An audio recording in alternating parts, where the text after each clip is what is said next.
amor me alcanzó. En la cruz por mí murió.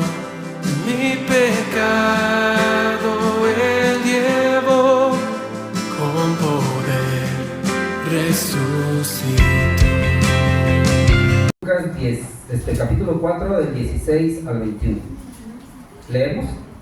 Si lo tienen, por favor, de pie, ¿saben? Vamos a leer, ya van a tener tiempo ahorita de acomodarse en sus asientos. Leemos la palabra de Dios, dice de esta forma: unidos, por favor.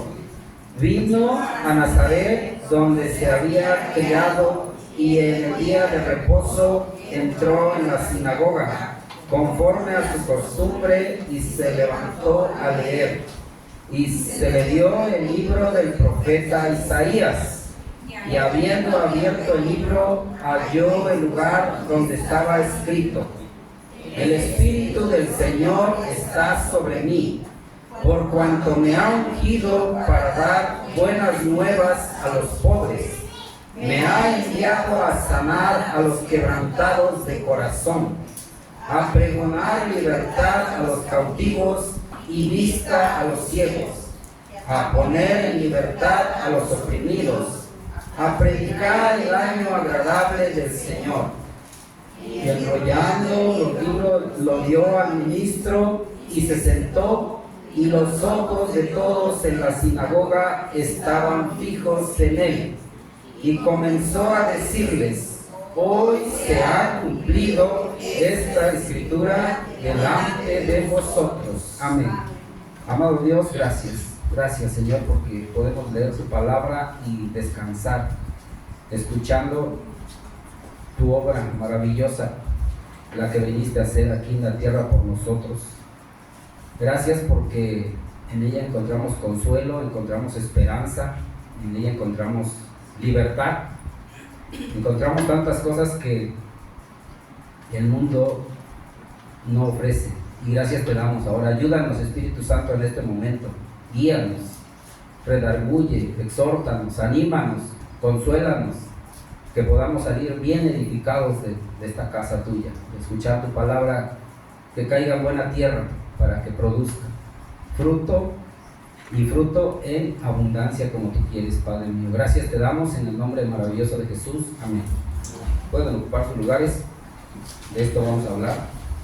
Ustedes, como les digo, creo que es un pasaje ya conocido para ustedes, ¿sí?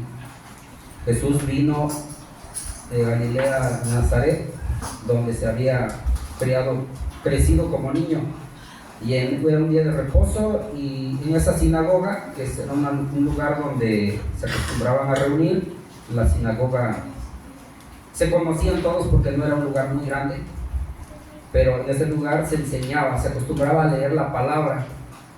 Y buscando un poquito acerca de esto, información, menciona que anteriormente de que Jesús leyera ese día, anteriormente a ese día, pues otras personas habían pasado y les había tocado leer también parte de la palabra, y ellos esperaban ansiosamente que lo que dice más adelante, si tienen sus Biblias, los que están escritas en palabras con letras rojas, que eso se cumpliera. Y fíjense, cuando le toca a Jesús, pues Dios acomoda todo, ¿no? Dios, cuando le toca a Jesús, Él lee esa parte a lo que vino. Y adelante les dice que hoy, o sea que ese día se había cumplido la profecía que estaba escrita para ellos ese día. Entonces, tanto esperar, tantos días esperando, y ese día se cumplió para ellos, para que sus ojos fueran abiertos, para que tuvieran libertad y para que pudieran descansar en el Señor, porque solamente en Él hay descanso, si es lo que podemos ver, hermanos. Entonces, Isaías también lo podemos ver también. Si fuéramos a Isaías 61, del 1 al 2, podemos ir tantito a Isaías, eso no va a estar en la pantalla. Si quieren por ahí, marquen su Biblia, ahorita regresamos, vamos a Isaías 61, 1 y 2, ahí también está escrita esa palabra, esas palabras proféticas. Isaías escribió muchos años antes lo que iba a acontecer con el Cordero de Dios, con Jesucristo. Entonces, si lo tienen, 61, 1 y 2. Juntos, hermanos, dice: el Espíritu de Jehová, el Señor, está sobre mí, porque me ungió Jehová.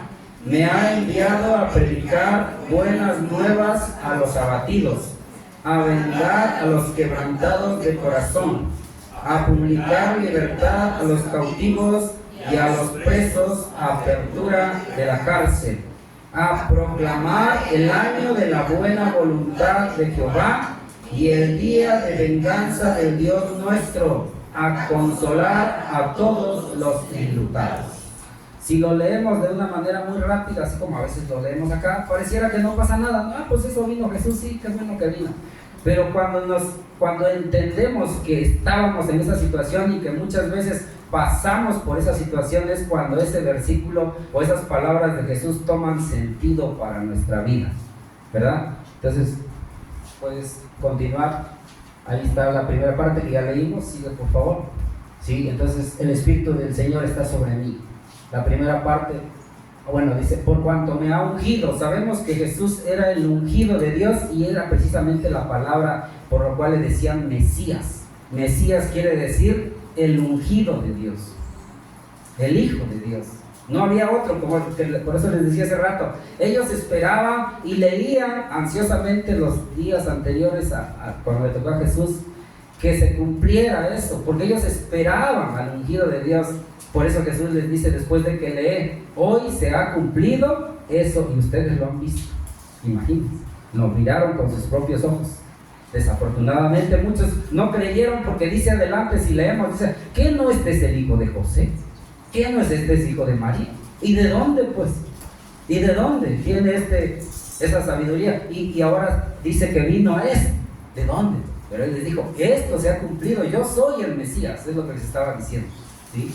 Entonces, vino para dar buenas nuevas a los pobres. ¿A los pobres qué? A los pobres en espíritu. Sí, como dice Mateo 5. Buscan por favor Mateo 5:3, donde vienen las bienaventuranzas, y leemos solo el versículo 3. ¿Cómo dice Mateo 3? Bienaventurados los pobres en espíritu, porque de ellos es el reino de los cielos. Bienaventurados los pobres en espíritu.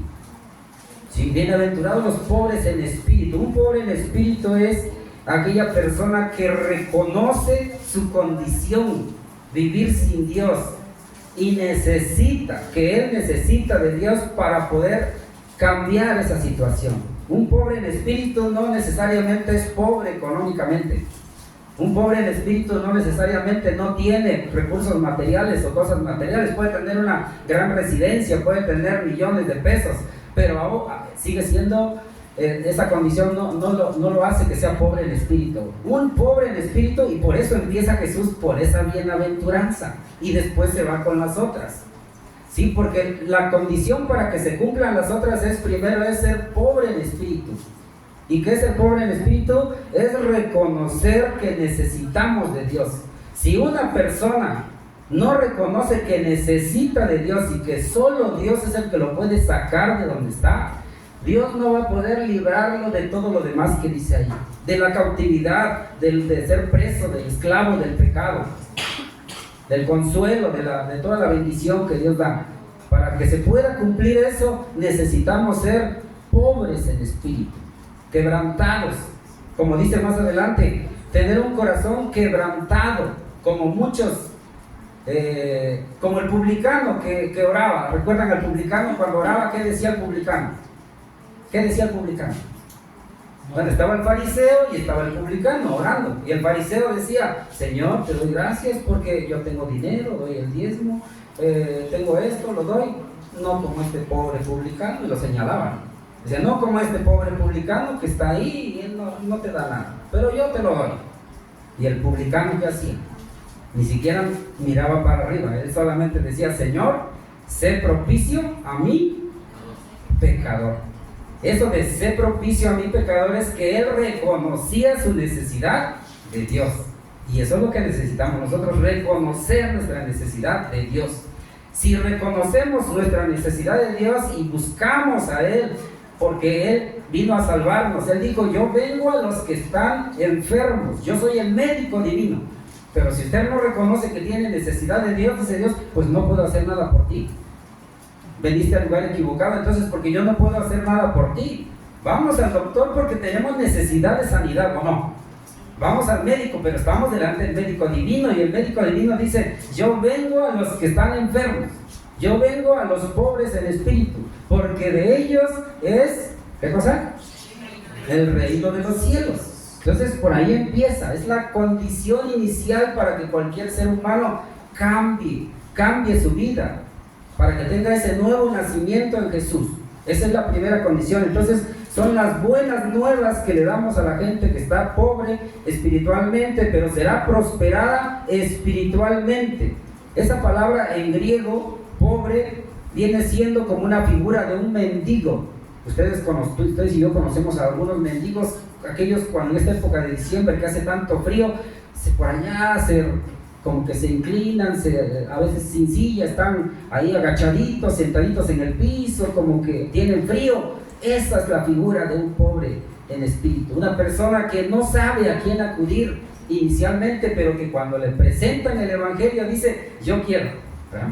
Yo busco, yo quiero a Dios, y yo quiero eso, yo anhelo eso. Entonces está en bancarrota espiritual, moral, pero reconoce su necesidad en Dios. Ese es un pobre en espíritu, y Jesús dice, yo he venido a dar esas buenas noticias a los pobres. ¿Qué más dice? Regresamos tantito al anterior. Me ha enviado a sanar a los quebrantados de corazón, dice el Señor. Me ha enviado para que sanen los quebrantados de corazón. Quebrantado de corazón, por muchas razones, por muchas situaciones en la vida. Ana era una mujer que confiaba en Dios, buscaba a Dios, y ella le pedía fervientemente a Dios, a Jehová, que le diera un hijo, ¿verdad? Sabemos la historia de Ana, pero no lo tenía. Y un día llegó Ana al templo y ahí estuvo con el sacerdote. Ella llegó a orar, y dice la palabra que ella derramó su corazón, se quebrantó delante de Dios y le pidió en oración, si tú me das un hijo, mi hijo te va a servir. Aquí va a estar en el templo, aquí va a estar en este lugar para servir. Ella se quebrantó. Entonces Dios quiere, dice en los Salmos, lo que Dios anhela es un espíritu quebrantado, un corazón contrito y humillado. Eso es lo que no desprecia a Dios, eso es lo que quiere. Lo contrario de un espíritu quebrantado es tener un corazón altivo, soberbio. Eso no le agrada a Dios. Dios anhela que nosotros tengamos un espíritu quebrantado, un espíritu en donde pueda ser enseñable, que digamos, sí Señor, aquí estoy, habla, que yo obedezco. El mismo Samuel lo dijo después, ¿no?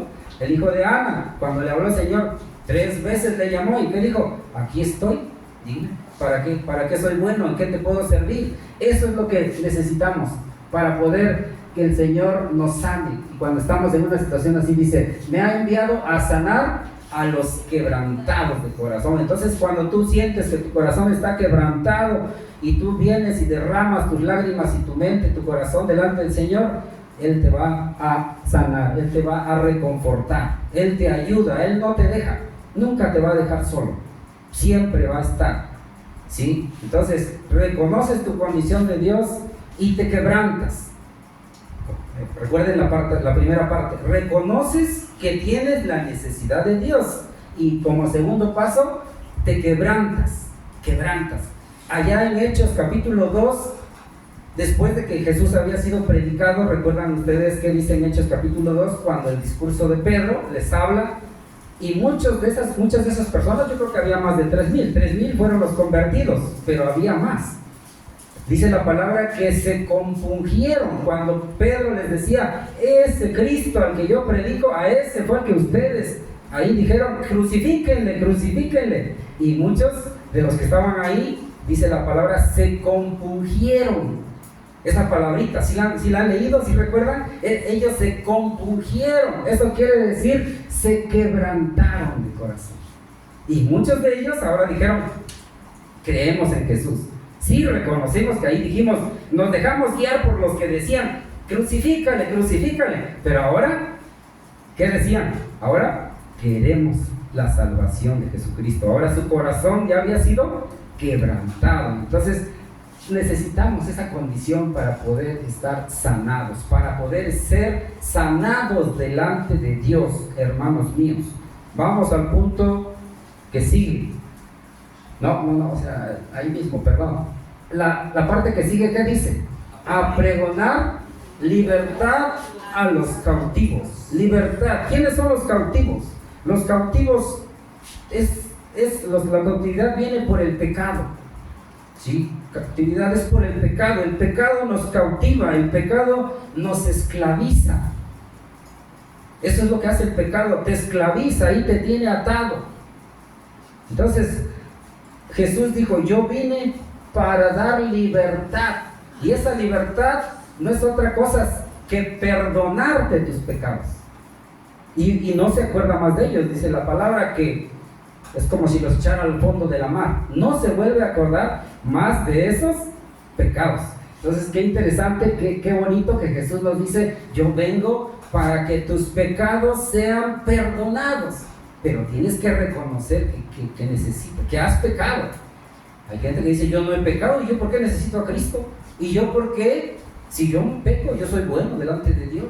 Dice la palabra allá en Isaías que en nuestras obras, cuando tú te quieres justificar, cuando tú y yo nos queremos justificar, no, pues yo soy bueno, yo no robo, yo no mato, yo trato bien a mi familia, yo hago esto, nuestras obras sin Cristo son como trapos de inmundicia, dice la palabra. Sin Cristo no somos nada. Sin Cristo no somos nada, hermanos. Por eso necesitamos a Cristo, que Cristo nos dé libertad. Y Él vino a dar esa libertad a todos los cautivos. Quedamos cautivos por el pecado, esclavizados por el pecado. Gracias a Dios, gracias a Jesús, que Él nos liberta, nos perdona, nos hace libres y nos dice, sigue esta vida nueva que yo ahora te doy. Y eso es lo que tenemos que predicar también a las personas, como hablábamos hace rato en la escuela dominical, y reconocer que Él te ha perdonado. Y aún fallamos y aún pecamos, y por eso dice Juan, ponte a cuentas pronto con el Señor. Pronto, rapidito, mientras más pronto restablezcas esa comunión, mejor. No esperes a que pasen 2 días, 5 días, 1 mes, 1 año. Reconociste que fallaste, que pecaste y has estado mal, ponte a cuentas con tu Dios, porque el Señor vino a dar libertad, a pregonar, a dar libertad a los cautivos por el pecado. Y el Señor nos ha librado de eso, hermano. Vamos al punto que sigue. Vista a los ciegos. Qué importante es ver, ¿verdad? Pero ahí Jesús sabemos que sanó a muchos ciegos. Él dio vista a muchos ciegos. En alguna ocasión hizo lodo, ¿recuerdan? Hizo lodo, escupió, hizo lodo y se lo untó a la persona que estaba ciega, y esa persona vio. Pero aquí se refiere a la ceguera espiritual.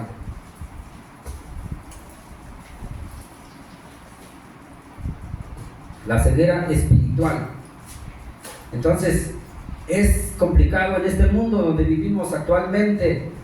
Mucha gente piensa que al contrario, piensa que nosotros los evangélicos somos los que no vemos, somos los que no entendemos que estamos oprimidos, y no es así. La ceguera espiritual es que esa persona no reconozca. La Biblia también le llama el hombre natural, dice Corintios. Sí, lo hemos leído ahí en Corintios, dice, el hombre natural, pues para él estas palabras son locura. ¿Cómo es que de Jesús me va a dar salvación? ¿Cómo es que Jesús murió por mí en la cruz del Calvario? Eso no es cierto, yo no necesito eso. Para él esas palabras que dice son locura, pero para ti y para mí no son locura, ¿verdad? Por eso estamos acá, por eso creemos en el nombre de Jesús y creemos que necesitamos a Él para que abra nuestro entendimiento y esa ceguera espiritual sea quitada, se vaya aclarando nuestra mente, y Él nos va a dar esa bendición. Vamos a ir a Apocalipsis, hay un versículo que habla sobre eso, busquen por favor Apocalipsis 3, 17.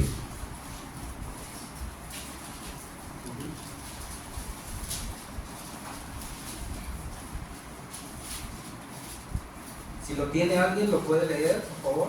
Porque tú dices, yo soy rico y me he enriquecido y de ninguna cosa tengo necesidad, y no sabes que tú eres un desventurado, miserable, pobre, ciego y desnudo. Ajá.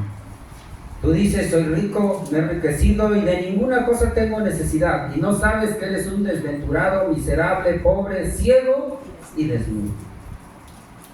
Pero no reconocer que necesitamos de Jesús, ahí nos está describiendo si creemos que no necesitamos de Jesús.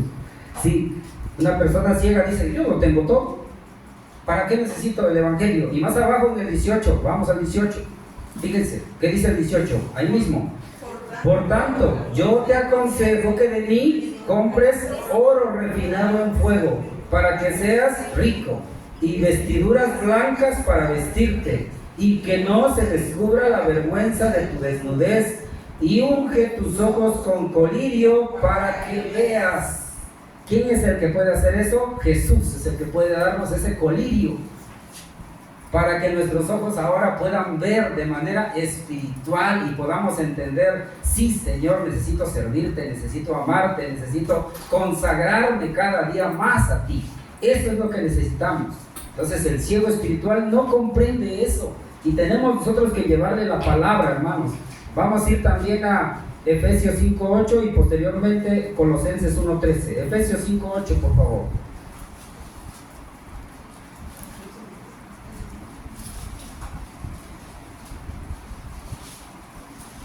Si lo encuentran de igual forma, alguien lo puede leer. Efesios 5:8.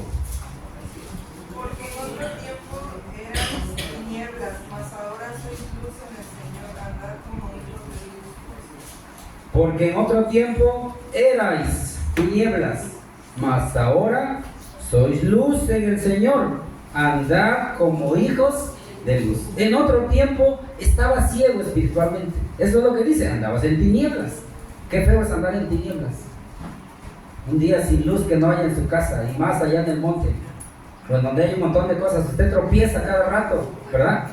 Si quiere, aunque sea una pequeña lucecita ahí, la luz del celular, una velita, ya con eso, usted quiere. Es terrible andar en la oscuridad. Así andábamos, por eso dice la palabra, en otro tiempo erais tinieblas, mas ahora sois, ¿qué somos? Luz en el Señor, hermanos. Gracias a Dios por esa bendición. Eres luz, yo soy luz, y donde quiera que vayas, lleva esa luz. No la apagues, no la ocultes, muéstrala. En el más alto, como en la parte alta del cerro, aquí que estamos en el cerro, la parte alta, muestra el amor de Cristo porque eres luz. Siguiente, Colosenses 1:13. ¿Qué dice Colosenses 1:13? Juntitos, hermanos.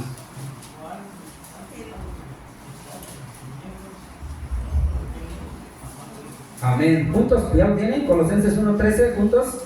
El cual nos ha librado de la potestad de las tinieblas y trasladado al reino de su amado Hijo. Qué gran bendición, hermanos. El Señor Jesús nos ha quitado. Estábamos antes ahí, éramos parte de esas tinieblas, estábamos en las tinieblas, pero Dios a través de Jesucristo nos ha quitado de ese poder de las tinieblas y nos ha trasladado al reino de Jesucristo. Y ahora somos herederos y coherederos con Cristo. ¿Estamos contentos por eso? Estamos gozosos por esa gran noticia que Dios nos da, porque vivíamos en otro lugar, pero ahora estamos en el reino del Señor Jesús, de su amado Hijo. Eso es lo que dice. Entonces, hermanos, la ceguera espiritual se tiene que quitar, ¿sí? Y podemos predicar a las personas, seguir mostrándoles el amor de Cristo para que esa ceguera espiritual se quite. El Señor Jesús vino, dice su palabra, que vino para deshacer las obras del enemigo, porque el enemigo quiere tener a la humanidad en tinieblas, pero Jesús vino para deshacer las obras del diablo, así lo dice la palabra. Para eso vino Jesús. Así que nosotros somos seguidores de Jesús, siervos de Jesús, soldados de Cristo, decíamos hace un rato. Amén. Así es, hermanos. Entonces, esto es lo que viene diciendo. ¿Se fue, Fanny, la pantalla? Se fue. ¿Qué más decía allá en Lucas, donde empezamos? Regresamos tantito a Lucas. Acuérdense que es 4, no es Lucas 6. Pregonar libertad a los cautivos y vista a los ciegos, a poner en libertad a los oprimidos, a poner libertad a los abrumados. Sinónimo de opresión. Está acabando esta situación en la vida, en el mundo donde vivo, en la vida que llevo. Ya no puedo más, dice el Señor. Sí puedes, porque por eso vine, ¿sí? Oprimidos, a poner libertad a los oprimidos, a liberar a los oprimidos. Oprimidos, abrumados por el dolor de la vida, por enfermedades que suceden, problemas que suceden en la vida. Y Jesús dijo: vengan a mí, todos los que estáis o están trabajados y cargados, y yo les haré descansar, ¿verdad? Pero vengan a mí, esa es la condición. Reconoces, decíamos hace un rato, reconocemos que necesitamos de Cristo, pero no nos quedamos ahí. Jesús dijo: yo soy la puerta, el que entrare por mí. Pero no dijo: ya sabes que soy la puerta, pero tú quédate de aquel lado. No, entra por la puerta. Es lo que tenemos que hacer cuando llegamos ahí, ¿verdad? Ustedes saben que ahí está la iglesia y no se quedaron allá afuera. Entraron por la puerta y ya están aquí. Pues igual pasa con Jesús. Usted sabe que Él es el camino, la verdad y la vida. Y dice Jesús: el que entrare por mí, ese será salvo. El que entrare por mí, ese dejará de ser oprimido. El que entrare por mí, ese dejará de ser abrumado. Él va a descansar, porque yo por eso he venido. Vengan a mí y yo les daré descanso para sus almas, para sus vidas. Gracias a Dios que Él los bendice de esa manera. ¿Sí? Entonces, hermanos, la última parte dice: a predicar el año agradable del Señor. ¿Sí? El año agradable del Señor significa que anteriormente en el Antiguo Testamento nos habla la palabra que era el año del jubileo. Era el año del jubileo. ¿Saben ustedes un poquito de esto? Del jubileo. Bueno, el pueblo de Israel, pues mientras no fuera ese año de jubileo, algunos perdían sus propiedades porque ya no podían pagar, se endeudaban, algunos eran esclavos. Había en ese tiempo todavía esa parte de la esclavitud, pero en el año del jubileo, que se celebraba cada 50 años, dice la palabra que ese año era agradable al Señor. Ese año era agradable al Señor. ¿Y saben por qué era agradable? Porque la gente que había perdido sus propiedades, ese año las podía recuperar. Sí, aunque tuvieran una deuda, sus propiedades volvían a ser suyas otra vez. Los que tenían deudas, se les perdonaba esas deudas. Así fuera poquito, fuera mucho, la deuda quedaba saldada. El año del jubileo, el año agradable al Señor. ¿Y los esclavos? ¿Qué pasaba con los esclavos? Eran liberados, eran libres. Por eso termina diciendo la palabra: a predicar que el Señor te da todas esas bendiciones. Lo hizo en el Antiguo Testamento, lo sigue haciendo para con nosotros, ¿verdad? Qué grande es nuestro Dios, ¿o no? Gracias a Él, porque podemos ver y descansar en cada una de esas cosas que pudimos leer hoy y ver y entender. Sigue siendo pobre en espíritu, qué bueno, sigue reconociendo tu necesidad de Dios. Nunca la soberbia diga: por mis méritos llegué acá. Sigue reconociendo, descansa en el Señor. Has estado quebrantado de corazón en algún momento, el Señor te va a dar esa sanidad que tú necesitas. ¿Sí? Sigues viviendo cautivo por alguna cuestión en el pecado. Dice Jesús: yo vengo para libertarte y darte libertad, para perdonar tus pecados y vista a los ciegos. Así que, hermanos, Él nos da todo lo que necesitamos. No hay algo que no podamos encontrar en Cristo. Por eso la palabra dice: en Cristo lo tengo, ¿qué? Todo. Ya no debemos buscar fuera de Cristo, porque hay otras cosas. Por eso Pablo dijo: todo eso no sirve, es basura. Todo lo del mundo no sirve, es basura. Todo lo que nosotros vamos a poder encontrar nos va a querer llamar la atención, nos va a querer atraer, porque el enemigo no quiere que vayamos a Dios, porque sabe que en Cristo lo tenemos todo. Ahí está, resumido en unas palabras lo que dijo Jesús. Esa es la obra redentora maravillosa que Jesús ha hecho con nosotros. gracias a Él, ¿verdad? Vamos a orar y así terminamos. Vamos a darle gracias a nuestro Dios. Pónganse de pie, hermano. Oremos. Amado Dios, estamos agradecidos contigo porque tú nos amas. Gracias, Jesucristo.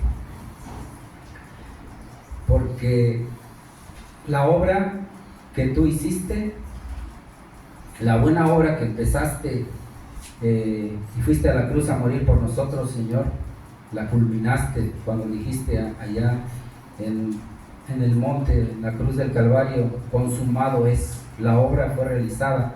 Nos libraste del pecado, nos libraste también de la potestad de la muerte ya no tiene poder sobre nosotros, Señor. Gracias porque nos has bendecido.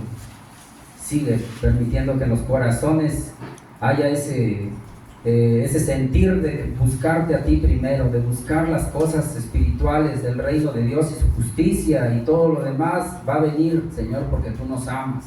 Pero gracias porque tú pagaste el precio de esa libertad. Ya no somos cautivos, ya no somos esclavos, pero es porque gracias a ti la obra maravillosa que tú has hecho con nosotros.